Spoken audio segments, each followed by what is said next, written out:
ओम नमः शिवाय।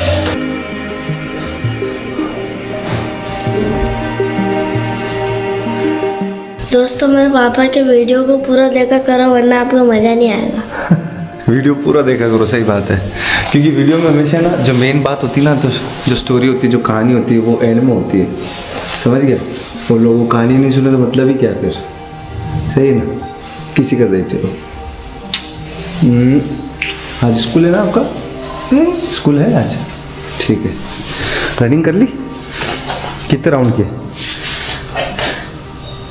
5 या 6 राउंड किए?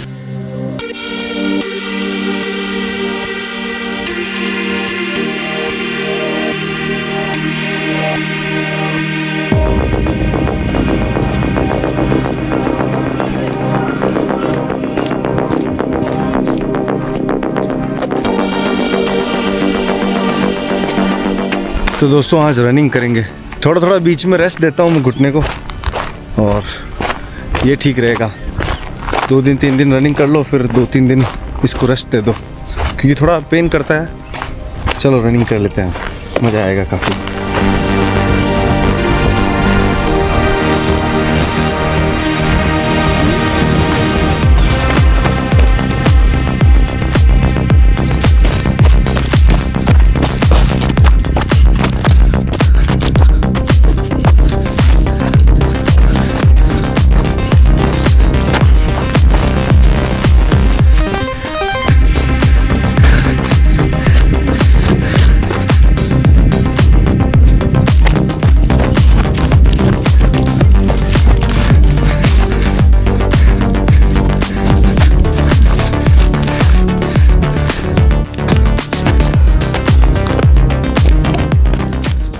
महादेव का जयकारा लगाएंगे।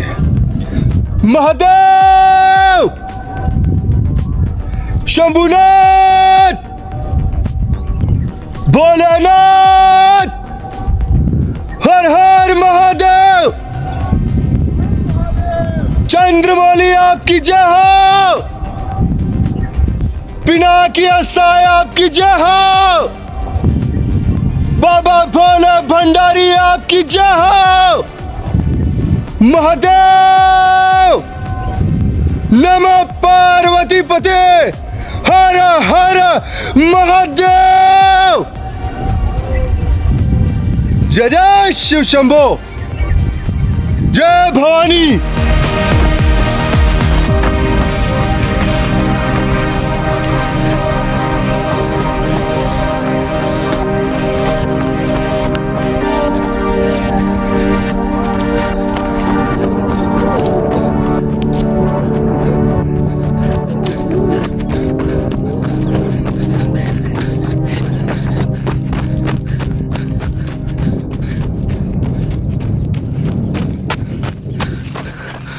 रनिंग हो गई, अब भ्रामरी प्राणायाम करेंगे 20 मिनट, जब तक सूर्यदेव नहीं आ जाते। दोस्तों आज अच्छी खासी रनिंग हो गई, ये देखो इतनी भयंकर सर्दी में पसीना आ रहा है। चलो अब हम भ्रामरी प्राणायाम करेंगे, ओमकार का जाप करेंगे 20 मिनट तक, जब तक सूर्यदेव नहीं आ जाते।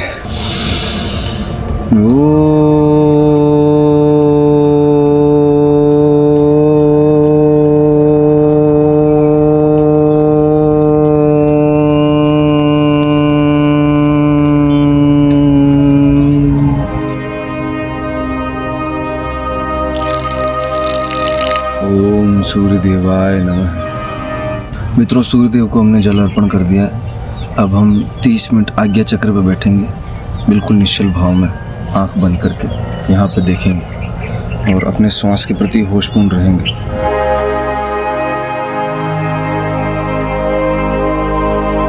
मित्रों 30 मिनट हम आज्ञा चक्र पर रहे, लेकिन आज हमारा आसन इतना स्थिर नहीं हो पाया, क्योंकि रनिंग की तो पिंडियों में बहुत ज़्यादा दर्द है, और जब हम बैठे रहते हैं तो ब्लड फ्लो जो है वो रुक जाता है, तो पैर सुन्न हो जाते हैं। तो कभी कभी कुछ ज़्यादा ही दर्द होता है, तो फिर एकदम उसको रिलैक्स करने के लिए हिलना पड़ता है। तो अब हम माला जप करेंगे 30 मिनट के लिए। तो मित्रों माला जप कर ली हमने, और आज मुझे ऐसा लग रहा है कि मेरी पीठ में लेफ्ट साइड में थोड़ा सा मोच जैसा कुछ है, या तो कुछ जैसे फंस रहा है। अब हम सीधे शवासन में लेटेंगे थोड़ी देर। पीठ में हल्का सा दर्द है। अब सब आसन में लेटते हैं।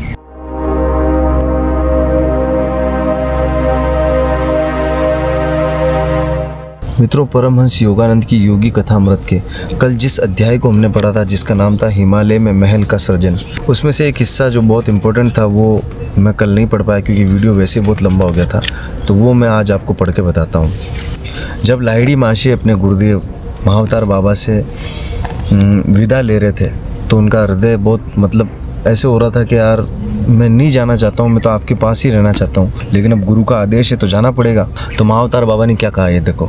दूसरे दिन प्रातःकाल जब मैं विदा लेने के लिए गुरुदेव के चरणों में प्रणाम कर रहा था तब उन्हें छोड़कर जाने में मेरी गहरी अनिच्छा को उन्होंने भांप लिया। फिर गुरुदेव ने कहा, हम लोगों के लिए ये कोई वियोग नहीं है प्रिय वत्स। उन्होंने प्रेम से मेरे कंधे का स्पर्श किया। तुम जहाँ कहीं भी रहोगे, जब भी मुझे बुलाओगे तब मैं तत्क्षण तुम्हारे सामने प्रकट हो जाऊंगा। महाअवतार बाबा ने उनसे कहा लाहिड़ी माशा से। उनके इस अमूल्य वरदान से आश्वस्त होकर और ब्रह्म ज्ञान के नव प्राप्त स्वर्ग से समृद्ध होकर मैं पर्वत से नीचे उतरने लगा। ऑफिस में मेरे सहयोगी ने मेरा स्वागत किया। 10 दिन तक वे सोच रहे थे कि मैं हिमालय के जंगलों में कहीं खो गया था। इसके शीघ्र बाद ही मुख्यालय से एक पत्र आ गया। उस पत्र में लिखा था, लाहिड़ी को दानापुर कार्यालय में वापस लौट जाना चाहिए। उनका रानीखेत स्थानांतरण गलती से हुआ है। रानीखेत में किसी दूसरे आदमी को भेजा जाना चाहिए। पहले वहाँ पे बुला लिया, फिर बाद में जब उनका कार्य पूरा हो गया तो उनका देख लो वापस उनको रानीखेत से उस जगह बुला लिया जहाँ वो पहले नौकरी कर रहे थे। भारत के इस दूरतम स्थान में पहुंचा देने वाली घटनाओं के पीछे गुप्त प्रभावों का विचार कर मैं मुस्कुरा रहा था। लाहिड़ी माशा को हंसी आ रही थी। दानापुर वापस लौटने के पहले मैं मुराबाद के एक बंगाली परिवार के घर कुछ दिन रहा। वहाँ मेरे 6 मित्र मुझसे मिलने आए। जब मैंने चर्चा का रुख आध्यात्मिक विषयों की ओर मोड़ दिया तो जिसके घर में ठहरा हुआ था उस व्यक्ति ने उदास स्वर में कहा, ओ आजकल भारत संतों से वीन हो गया है। वो हंसी मजाक उड़ाने लगा। मैंने उसका पुरजोर विरोध किया। लाहिड़ी माशा ने, बाबू अभी भी इस भूमि पर महान संत विद्यमान हैं। लाहिड़ी माशा ने उससे कहा, आध्यात्मिक उत्साह के कारण हिमालय के अपने चमत्कारपूर्ण अनुभव का वर्णन करने की उत्कंठ प्रेरणा मेरे मन में जाग गई। मित्र मंडली ने विनम्रता पूर्वक अविश्वास व्यक्त किया। वो तो इतनी अच्छी बातें करे, लेकिन वो जो जितने भी दोस्त थे उनके, वो इस बात पे विश्वास ही नहीं करते, ध्यान ही नहीं देते उनकी बातों। उनमें से एक ने सांत्वना के स्वर में कहा, लाहिड़ी, पर्वतों की विरल हवा में तुम्हारे मस्तिष्क पर दबाव पड़ गया है। तुमने अभी जो बताया वह कोई दिवा स्वप्न है। जो भी उनके साथ उन 10 दिनों में महाअवतार बाबा के साथ हुआ, वो स्वर्ण का महल और वो सारी चीज़ें उन्होंने अपने दोस्तों के साथ साझा की, लेकिन वो सब ऐसे कहते, मुझे लगता है कि तुम्हारा दिमाग घूम गया है, हिमालय की ठंडी बर्फीली हवा ने तुम्हारे दिमाग को हिला दिया है। फिर लाहिड़ी माशा ने सच्चाई के जोश में बिना कुछ सोचे समझे ये बोल दिया, यदि मैं अपने गुरु को पुकारूंगा तो वह अभी के अभी इस घर में प्रकट हो जाएंगे। कि महाअवतार बाबा ने उनसे कहा था कि जब भी तुम मुझे पुकारोगे तो मैं आ जाऊंगा। तो जोश में उन्होंने ऐसा बोल दिया कि मैं अभी मेरे गुरुदेव को पुकारूंगा तो यहाँ पे इस जगह पे प्रकट हो जाएंगे तुम्हारे घर में। सबकी आंखें कौतूहल से चमक उठी। इसमें कोई आश्चर्य नहीं था कि वह सब ऐसी किसी घटना को देखने के लिए उत्सुक थे। कुछ अनिच्छा पूर्वक ही मैंने एक शांत कमरे और 2 नए ऊनी कंबलों की व्यवस्था करने के लिए कहा। फिर उसके बाद लाहिड़ी माशा ने कहा कि गुरुदेव हवा में से यहाँ पर प्रकट होंगे। मैंने कहा, दरवाजे के बाहर शांत बैठे रहो, मैं जल्दी आप लोगों को बुला दूंगा। मित्रों, उसके बाद लाहिड़ी माशा ध्यान की अवस्था में डूबकर विनम्रता पूर्वक अपने गुरुदेव का आह्वान करने लगे। अंधेरे कमरे में मंद शांति में बाबा जी की तेजस्वी ज्योतिर्मय मूर्ति प्रकट हो गई। फिर बाबा जी ने क्या कहा, महाअवतार बाबा अंदर आ गए। फिर उन्होंने क्या कहा, लाहिड़ी, क्या तुम मुझे ऐसी व्यर्थ बातों के लिए बुलाते हो? गुरुदेव की दृष्टि कठोर थी। सत्य हमेशा सच्चे साधकों के लिए, व्यर्थ कौतूहल वालों के लिए नहीं। देखने के बाद विश्वास करना तो बड़ी आसान बात है, उसमें तो किसी आत्मशोध की आवश्यकता ही नहीं रहती। देखकर तो कोई भी विश्वास कर सकता है। इंद्रियातीत सत्य की खोज केवल वही लोग कर पाते हैं जो अपनी स्वाभाविक संसार जन्य शंका कुशंकाओं से ऊपर उठते हैं, और केवल वही इसके अधिकारी भी हैं। फिर उन्होंने गंभीर होकर कहा, मुझे अब जाने दो। फिर लाहिड़ी माशा ने क्या कहा, मैं उनसे अनुनय विनय करता हुआ उनके चरणों में गिर पड़ा। पूज्य गुरुदेव, अपनी गहरी भूल मेरी समझ में आ गई है, मैं उसके लिए आपसे क्षमा मांगता हूँ। आध्यात्मिक दृष्टि से इन अंधे लोगों के हृदय में विश्वास जगाने के लिए मैंने आपको बुलाने का साहस किया है। अब आप मेरी प्रार्थना पर कृपा करके यहाँ पधारे ही हैं, तो कृपया मेरे मित्रों को आशीर्वाद दिए बिना मत चले जाइएगा। वे अविश्वासी भले ही हों, परंतु कम से कम मेरे अद्भुत कथन की जाँच करने के लिए ही तैयार तो थे। ठीक है, मैं थोड़ी देर रुक जाता हूँ, ऐसा महाअवतार बाबा ने कहा। मैं नहीं चाहता कि तुम्हारे मित्रों के सामने तुम्हारी बात मिथ्या सिद्ध हो। बाबा जी का चेहरा अब नरम पड़ गया था, परंतु उन्होंने सौम्य स्वर में आगे कहा, इसके बाद मेरे पुत्र मैं तभी आऊँगा जब तुम्हें मेरी आवश्यकता होगी। जब जब तुम बुलाओगे तब तब मैं सदैव नहीं आऊँगा। या आ गया हूँ अब की बार, लेकिन हमेशा तुम हर कभी बुलाओगे तो मैं नहीं आऊँगा। और इसके बाद अब जब तुम्हें सच में मेरी जरूरत होगी ना, तभी मैं आऊँगा। जब तुम कौतूहलवश बुलाओगे तो मैं नहीं आऊँगा। जब मैंने दरवाजा खोला तब बाहर बैठी छोटी सी मंडली में तनावपूर्ण सन्नाटा सा छाया हुआ था। मेरे मित्र कंबल के आसन पर विराजमान ज्योतिर्मय मूर्तियों की ओर देख रहे थे, मानो उन्हें अपनी आंखों पर विश्वास ही नहीं होता। वो जो 6 उनके दोस्त थे जिनके घर वो रुके हुए थे, वो 6 के 6 हक्के बक्के रह गए। सामने महाअवतार बाबा थे, कमरा बंद था, एकदम से वो अंदर कैसे आ गया इंसान, वो सब मतलब गजब आश्चर्य में पड़ गए। ये सामूहिक सम्मोहन तो नहीं है कहीं? एक आदमी उद्भट भाव से हंसा। हमें पता चले बिना कोई भी इस कमरे में नहीं जा सकता। उनके 6 दोस्तों में से एक दोस्त बोला, ये तो सामूहिक सम्मोहन है। बाबा जी मुस्कुराते हुए आगे बढ़े और उनमें से प्रत्येक को अपने उष्ण ठोस शरीर का स्पर्श करके देखने के लिए इशारा किया। मेरे सभी मित्रों को बहुत पश्चाताप हुआ और अगाध श्रद्धा के साथ वो सब साष्टांग उनके चरणों में लेट गए महाअवतार बाबा के। अब यहाँ एक बहुत समझने जैसी बात है। अनंत ब्रह्म की प्राप्ति के मार्ग में लाहिड़ी महाशय जैसे ज्ञानी सिद्ध पुरुष भी अति उत्साह के आवेग में बह सकते हैं, अतः उन्हें भी थोड़ी बहुत डांट फटकार की आवश्यकता पड़ती है। भगवत गीता के कई श्लोक ऐसे हैं जिसमें भगवान श्री कृष्ण भक्तराज अर्जुन को फटकारते हैं। फिर बाबा जी ने, महाअवतार बाबा ने कहा, हलवा बनाया जाए। मैं समझ गया कि उन लोगों को अपने स्थूल शरीर की वास्तविकता का और अधिक विश्वास दिलाने के लिए ही बाबा जी ने वह आदेश दिया था कि तुम हलवा बनाओ, मैं हलवा खाऊंगा। जब तक हलवा तैयार हो रहा था, महागुरु विनम्रता के साथ बातें करते रहे। मेरे उन सभी मित्रों की संशय आत्माओं का दृढ़ भक्तों में रूपांतरण होते देखते ही बन रहा था। हलवा खाने के बाद महाअवतार बाबा ने हम सबको एक एक करके आशीर्वाद दिया। अचानक प्रकाश कौंधा। हम सबने बाबा जी के शरीर के विद्युत तत्वों को पल भर में रसायन विकर्षित होकर फैलते जाते वाष्प में प्रकाश में परिवर्तित होते देखा। महागुरु की ईश्वर के साथ एक रूप हुई इच्छा शक्ति ने उनके शरीर के रूप में एकत्रित पकड़े रखे आकाश तत्व के अणुओं पर अपनी पकड़ को ढीली कर दिया। उसी के साथ करोड़ों प्राण कणिकाओं के स्फुलिंग अनंत ब्रह्म सागर में वो विलीन हो गए। मतलब वहां से वो अंतर ध्यान हो गए महाअवतार बाबा। स्वयं अपनी आंखों से आज मैंने मृत्यु पर विजय पाने वाले को देख लिया। उस मंडली से मेरे मैत्र नामक एक व्यक्ति ने अत्यंत श्रद्धा के साथ कहा। नव जागृति के आनंद से उसका चेहरा ही बदल गया था। परम गुरु देश और काल के साथ ऐसा खिलवाड़ कर गए जैसे कोई बच्चा पानी के बुलबुलों के साथ खेलता है। मैंने ऐसे पुरुष का दर्शन कर लिया जिनके हाथ में स्वर्ग और पृथ्वी की कुंजियां थी। लाहिड़ी माशे ने अंत में कहा, इसके बाद शीघ्र ही मैं दानापुर चला गया। परम तत्व में दृढ़ता के साथ स्थिर होकर मैंने पुनः गृहस्थी के बहुविधि पारिवारिक और व्यावसायिक दायित्वों को अंगीकार कर लिया। लाहिड़ी माशे ने स्वामी केवलानंद जी और स्वामी युक्तेश्वर जी बाबा के साथ अपनी एक और भेंट की कहानी भी बताई। मित्रों, इन 6 लोगों में से एक जिनका नाम मैत्र था ना, बाद में मैत्र महाशय के नाम से प्रतिष्ठित हुए इस व्यक्ति ने आध्यात्मिक दृष्टि में बहुत ऊंची अवस्था प्राप्त कर ली।